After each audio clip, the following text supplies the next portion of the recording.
I got $1 million. Can I retire? And my answer, of course, is beats the hell out of me, dog. Beats the hell out of me. Because if you spend $1 billion, you can retire, but you'll be back to work the very next day, if that makes sense. All right, so this whole thing, I got $1 million, can I retire? I get this amount of money, can I retire? And as long-time viewers will know why that's so silly, because everything revolves around expenses. If you don't know your expenses, you're taking a wild-ass guess, and we don't want to do wild-ass guessing when we're doing real financial planning, especially when it comes to retirement, especially if you're making pretty good money and you're at a middle age, let's just say a man of middle age, we'll just state that there. You're not likely to find another gig if you leave, unless you're in a high demand job, like you know how to do something like HVAC, industrial HVAC or something like that. But anyway, the point being is, let's just say you got $1 million, all right? And I say, well, I don't know, what's your expenses? You're like, well, I think $100,000. I said, well, that's not good, dude. We got to know this a little bit more specific, but let's just use that. So we got $1 million. You're going to spend $100,000, all right, each and every year. I said, how'd you get that? Oh, just I'm just guessing, Josh. I don't know. I said, okay. And I said, why do you think you're going to spend $100,000? Well, that's what I'm spending now, Josh. I got kids. I got a mortgage. I got car loans. Gotcha. So because you're spending $100,000, well, you got kids at home, you got mortgage and car loans and stuff. You think you're still going to be doing that when the kids leave, when the mortgage is paid off, and when the car loans are paid? No, I don't think so. Exactly. See how this works? $100,000 today doesn't mean $100,000 in the future. That's why people spend less as they age, because they have debts paid off and things of this nature, and they just don't spend as much. But be that way. Let's just say you are going to spend $100,000. You got that down. You're like, dude, I've got to spend $100,000 each and every year for the next 30 years. Okay.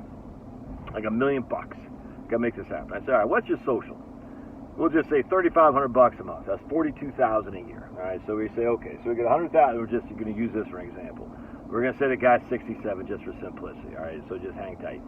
So you got $3,500 a month. That's $42,000 a year. So you need $58,000 a year from your portfolio. All right. We'll just say 60 for nice round numbers because my lump. Oh, don't forget to caress that like button, my friends. Caress. Give it a tickle. Give that like button a tickle. Just use this finger. Go tickle, tickle, tickle. All right, did you do it? Did you caress the like button? I got my eye on you out there. And don't forget to subscribe.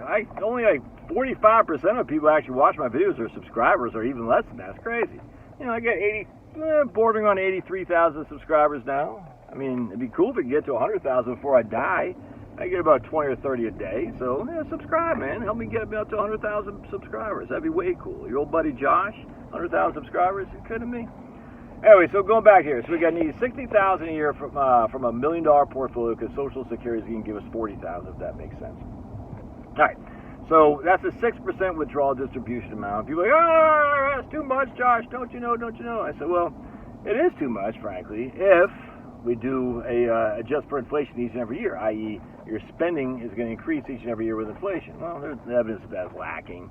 But let's just say, still at the end, what's that guy doing? I mean, dude, these roundabouts aren't that hard to maneuver around. But anyway, let's just say you do. All right, so that's a 6% a year, 6% of your portfolio each and every year adjusted with inflation. That's going to be tough, man. I mean, no one's going to sit there and say you should do that. I'm not going to say it. Now, I think at the end of the day, if you're going to be spending $60,000 a year from your portfolio each and every year adjusted with inflation on $1 million portfolio, I highly bet you don't do that. But let's just say you did. Then I say, no, man, I don't think you're in a good place to retire unless you're committed to saying I can reduce my expenditures if things go south. If you're not committed to that, then no, I'd say, no, you got to keep working. You don't have enough, dude. That's all there is to it. Because you got $1 million, a guy has a red hat on. How dare he have a red hat? Red hat means he's Hitler guy. How dare he be a Hitler guy with his red hat here in North Fulton County, Georgia? Ah! But anyway, so you say, I'd say, yeah, I'm not comfortable with that. I mean, a couple of market downfalls, you're in a world of hurt, man. You're taking $60,000 out. Now, if you look historically, the historical rates of return, the average retirement distribution you can have is about 6% on average. That means sometimes if you retired in 1982, you could easily retire at 6% of your distribution. If you retired in 1966, you could not. You see what I'm saying? So the average is 6% a year.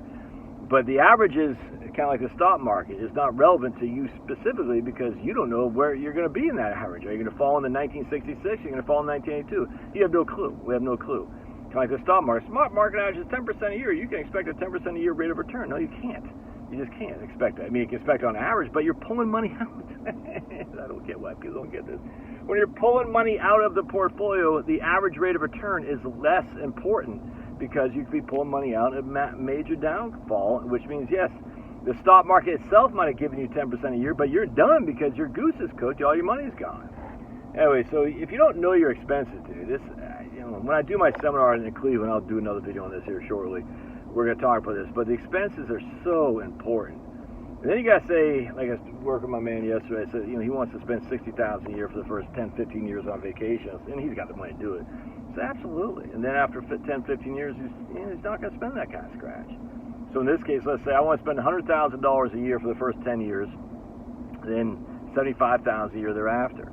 All right, so we got $100,000 a year. We need 6% from the portfolio. That's $60,000 a year. Well, just for simplicity, 60,000 times 10, that's $600,000. We don't get any growth or anything. We still have $400,000 left in our portfolio by the time, no inflation, no growth, nothing. I'm just using this for an example. All right, we got $400,000 left in our portfolio, assuming no growth and no down market either. At the end of 10 years. All right, so we got $400,000. We want to spend what I say, $75,000, of which $40,000 comes from the Social Security. 75 minus 40, he still needs $35,000 a year from a $400,000 portfolio. But he's already 10 years in retirement, so now he's taking about 8.3% or something like that. That's going to be too much too. I would not recommend that at all either. Now, if he's able to pull his portfolio, his expenditures down to $60,000 a year, all right, so now he needs $20,000 a year from a $400,000 portfolio. Yeah, I would absolutely say run with that, dude. Absolutely. But if he's trying to do it like 100,000 at 75, no. If he's trying to do 100,000 at 60, yeah, he could do that. But that's what I'm saying.